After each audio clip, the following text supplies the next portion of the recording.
Previously on Protesting the Future. Fungal fuel, what a revelation!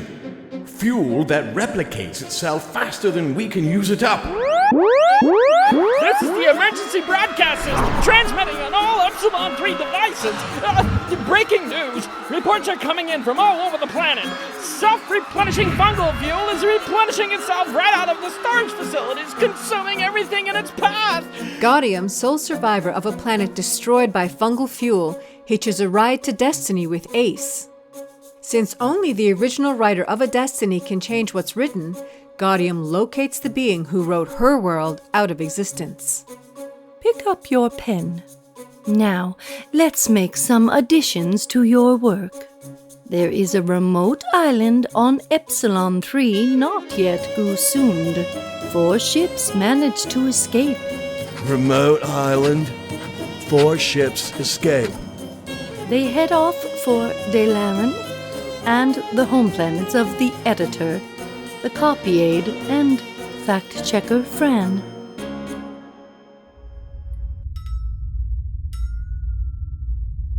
Oh, what are all those pretty lights out there?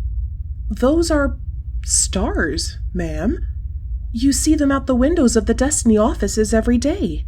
The lights outside the building we just left don't move like that. The stars aren't moving. We are. But I could put a stop to that if you want. Starlight, starbright, all the stars I see tonight. Ma'am, what are you doing? I'm trying to wish on all the stars at once. So much has disappeared from my memory. My name, what I do, your names. If I wish on all the stars at once, maybe I can get my life back before it disappears altogether. No point wishing on stars for anything. All our lives are written into the giant book of dashed hopes, broken dreams, and never-to-come-true wishes. There's a book I'd like to read. Ma'am, you are the editor-in-chief at the Giant Book of Destiny. Oh, what a coincidence! I have a book called Giant Book of Destiny right here in my hand. No, ma'am, that is a backup copy of the book. We brought it with us in case it helped jog your memory. The vast blue lizard thundered into the small town. It picked up the screaming inhabitants one by one and put them into its vest pocket for an afternoon snack. Did I write that drivel? No, you just approved it. You have been poisoned, ma'am. I have? Yes. The blue pills you took every morning as an antidote to the toxic flame retardants in the book were tampered with. We are taking you back to your planet so you can go out in a bang of glory. You are? No, we are not. Oh, I guess that was my big wish. We are taking you back to your home planet to see if the familiar surroundings will help you get your memories back while we try and synthesize an antidote.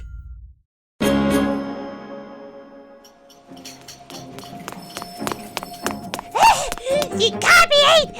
I need your help putting out a fire! Fact-checker Fran, all I've been doing since I took over the editor's job is put out fire after fire. As if I don't have enough work dealing with the regular edits on the book, I also have to fix everything she randomly erased when she decided to switch to happy endings only. But this is an emergency!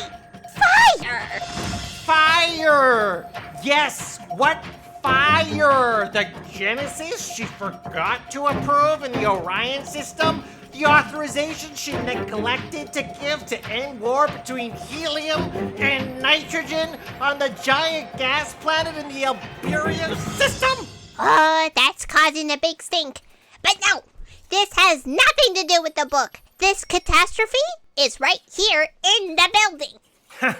Is there another jam in the traffic department because Milford is upset with imperfect cue sheets again? Yes, but no. I massaged all his feet and he feels better now. You massaged all his... What? When? It doesn't matter, copy aide. Right now. Fran? What's that smell? Fire! I told you! A fire started in Milo's cafeteria, and it's spreading throughout the building!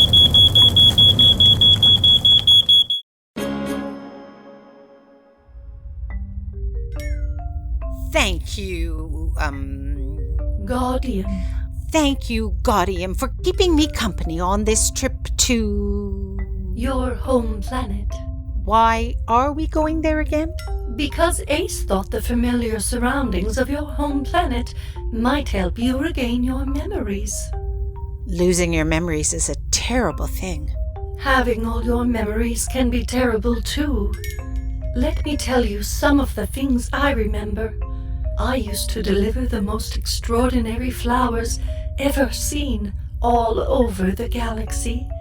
I brought beauty everywhere I went. That's nice. I wonder what my life was like. Every detail on my planet Beta Gamma and in my life were so well orchestrated, I couldn't believe it was all random chance. Who would have thought I'd suddenly lose all my memories? What are the chances? Who knows why anything happens? You do, actually. I don't even know my name. I used to listen to Radio Galaxy while I was on my route. Radio Galaxy, the station with something for every taste. Whether you have taste buds or not. Do I have taste buds? I heard Ace's commercial about working for Destiny on the radio. Has progress on your interstellar investigations gone soft? Need someone guaranteed to work hard on your behalf? I'm Space Dick Ace Galaksi, and I have the stamina and drive to work longer and harder than any other dick in the business. I don't stop till the job is done. That's why I'm the investigator of choice for the discerning entities at the Giant Book of Destiny. Don't settle for second best. Call Destiny's Dick of Distinction. Satisfaction guaranteed. I wonder if that dick really does work longer and harder than anyone. That commercial is how I found out there was such a thing as destiny.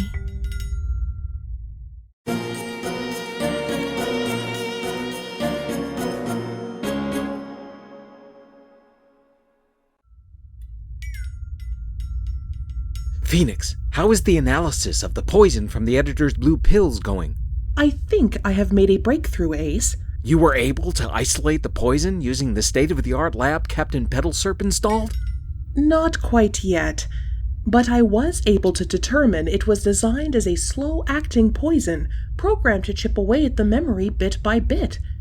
There is no record anywhere of anything like this.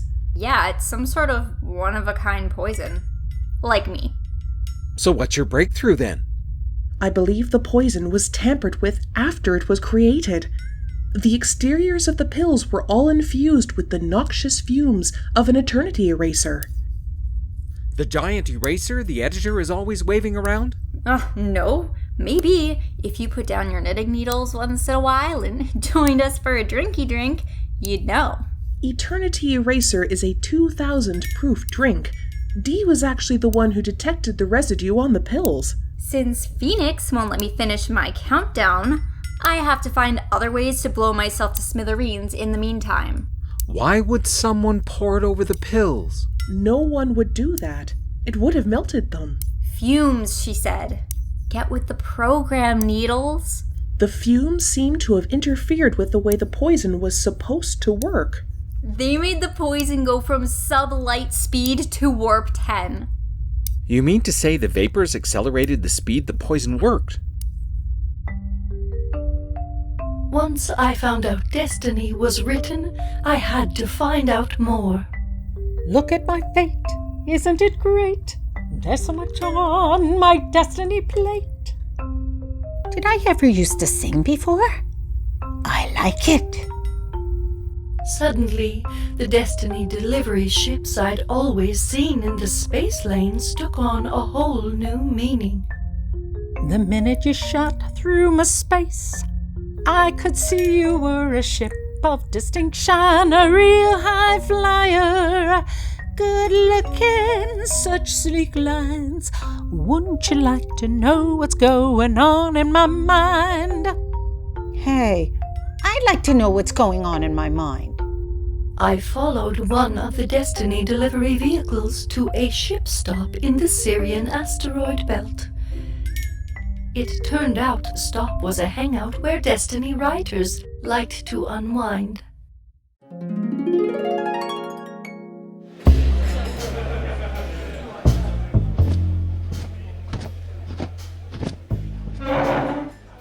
Hey, sweetie. What's so nice being like you doing in a far-flung drinking black hole like this? I'm looking for my destiny. Oh, that's pretty good. Hey, barkeep, bring us a couple of eternity erasers right over here. You're a writer. I was hoping to meet the writer of my destiny to say thank you. Oh, that should be a change. Most beings are so mad that they want to burn the book. No, thank you. I don't drink. Oh, no. They're both for me. It's gotten so bad that the book is infused with a flame retardant so strong. Anyone who handles it has to take an antidote for it every morning. You know how demoralizing it is to have your work hated by everyone who experiences it. I love Destiny's work. I want to send flowers to the wonderful being who wrote me such a perfect life. Can you tell me who wrote my destiny? No, can do, sweetie. That's against the rules. You can tell me.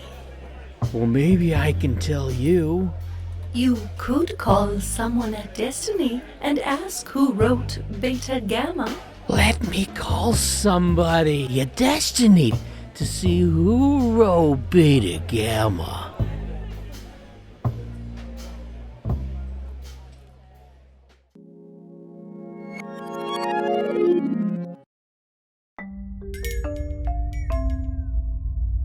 It turned out Beta Gamma was written by a very young, idealistic writer on her first assignment, who imagined beautiful things for Destiny before she rose through the ranks and became the dreaded, heartless being everyone came to know as Ma'am. Oh, that ma'am sounds like such an awful person. Bet she liked to write fun. Put in a few laughs. She must have shown you a good time. Did I ever have a good time?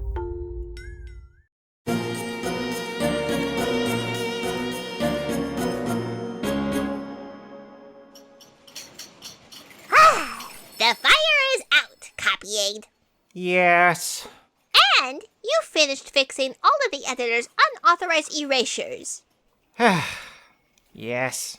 So why do you still look so glum? You're sitting in the big chair. It's what you've always wanted. It's all these decisions, Fran. Yes, that baby lives. No, that one doesn't. Yes, that planet gets smithereened by an asteroid. No, nothing beyond senseless weeds will ever grow on that one.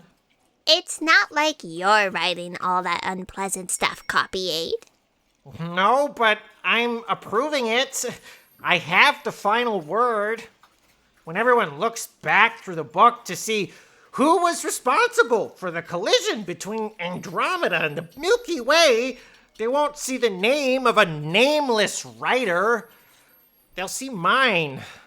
Speaking of which, on top of Milkomedia and Milkdromeda, I'd like to add another name to the list of possibilities for a new galaxy.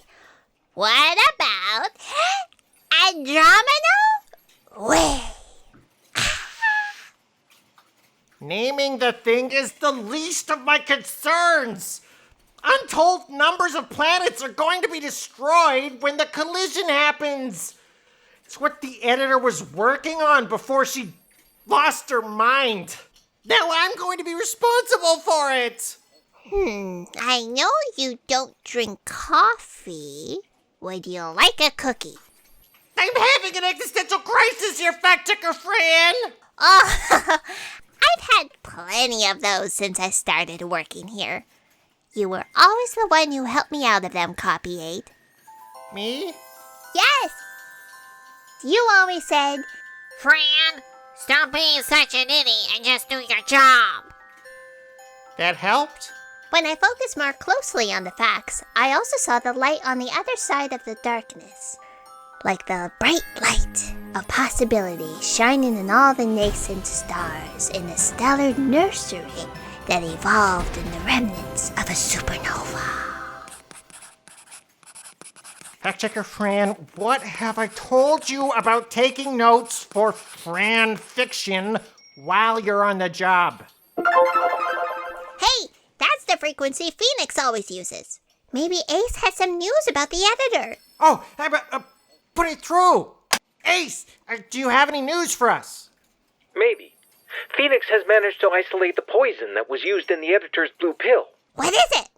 We figured out it came from a flower with strange mixed properties, combining the attributes of an Arctic plant and an orchid. I cannot find any such flower in my databanks. An Arctic orchid? I'm the fact checker. I'll find out everything I can about it.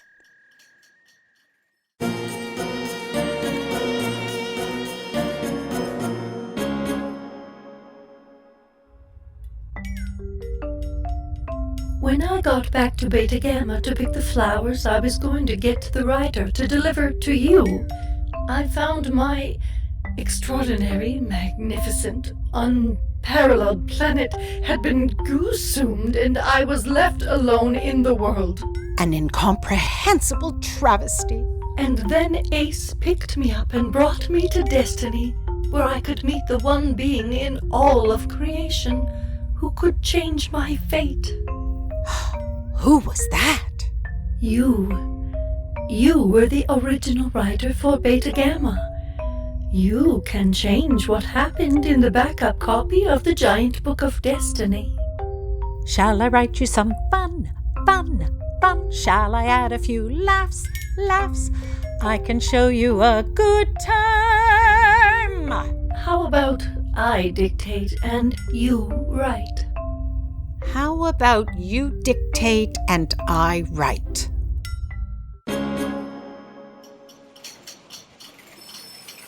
Okay, Ace.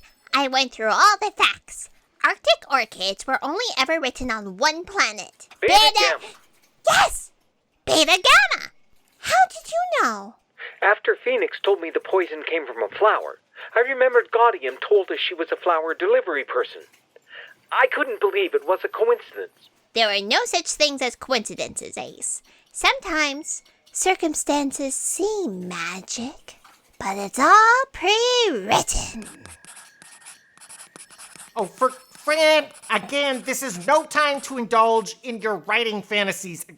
Ace, you should know that the editor was the original writer for Beta Gamma. She is the only person who can revise the destiny for that planet. Phoenix, where is the editor right now? She is in her quarters, Ace. Gaudium is in there with her. Do you think Gaudium helped the editor finish her final countdown? Phoenix, D, come on, hurry. We have to get there now.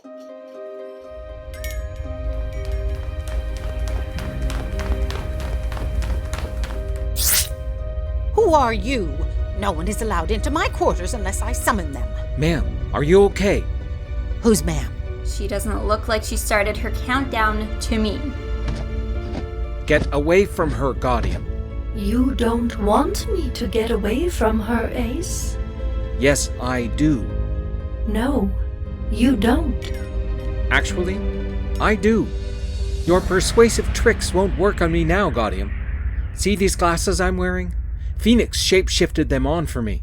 I am on Ace's face. They're fitted with a special lens that enables me to look at you without getting hypnotized. Or whatever it is you do. You don't like what I do?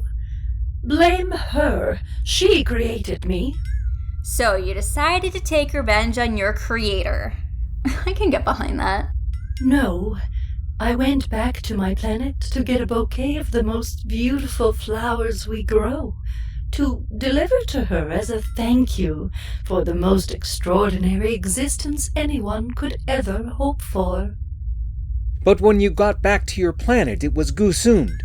You immediately turned around and delivered the poison to some drunk and ensured he would deliver it. How do you know that? He knitted matching sweaters for me and Phoenix while he wasn't thinking about it. When you hitched a ride with us, that was the second time you'd been back to your planet. You got gooed on purpose so we would pick you up and take you to Destiny. That's all true. The magnificent flowers on my planet are also highly toxic. Correctly formulated, they will cause a person to lose their memory bit by bit. We use them on the mentally unwell on Beta Gamma, so they don't have to suffer. You used to use them on Beta Gamma. The editor deteriorated faster than you were expecting because whoever you put in charge of delivering those pills infused them with an extra layer of poison from their noxious breath. I never planned for this to happen. Her deterioration was supposed to be invisible, so I could get the changes made without anyone noticing. All I wanted was to get my life and planet back. Ace, we have arrived at the editor's planet, Cyprix. We are receiving a transmission. Ship in orbit! Do not land! Danger alert! Cyprix is under a planet-wide emergency!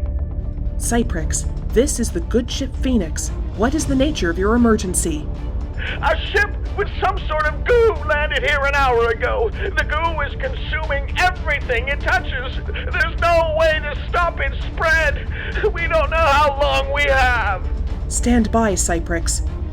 Phoenix, contact Destiny and see if this is supposed to be happening. Ace? Is the editor getting better in familiar surroundings? No, Fran. Her planet is being consumed. Consumed? I don't think that's supposed to be happening on Cyprix. Hold on, let me check. No, it's not. I just checked. The book is the writer who made the unauthorized changes sent ships to consume the editor's planet, Cyprix, my planet, Fran's planet, and his own home planet. All our planets are in peril. Gaudium, this is your work. Yes, I was overcome with fury about the death and destruction of every single thing on my entire planet. I decided to make the writer who wrote that devastation and everyone who approved it pay. Ace, the writer and his planet have already been subsumed by the goo. I cannot erase what he wrote or change it. This is outside the pages of the book. None of our planets have much time. Ooh, is something the matter? If we don't do something soon, your whole planet is going to die. And that would be bad? That episode of Protesting the Future featured Marlo Alcock as editor-in-chief of the Giant Book of Destiny. Martin Biot as Radio Galaxy and Cyprix. Sean Erker as Cobbyade. Jamie Johnson as Ace Galaksi. Lisa Kalasma as Phoenix. J.C. Paquette as Drunk Writer. Stephanie Snyder as Dee. Patsy Sabo as Gaudium, and Talia Zalowski as Fact Checker Fran. The program was written and produced by Maisa Basada and directed by Martin Biot. Sound designed by Maisa Basada and Lisa Kalasma, with story contributions from Marlo Alcock, Martin Biot, Lisa Kalasma, Dave Cooey, J.C. Paquette, Stephanie Snyder, and Talia Zalowski. Music and sound effects from Audio Blogs. If you enjoyed the show, please spread word about it far and wide and give us a rating on your preferred podcast platform. If you love us, consider supporting us on Patreon. That's patreon.com/Ace Galaxy. Oh, that's 'cause causing a big stink. But no! This has nothing to do with the book. Was I reading that whole line wrong the whole time? I think I was. Sorry. Okay. And you finished fixing all of the... Why? Why? I'm sorry. Hello, how are you? I'm sorry you waited so long to hear this garbage. Okay.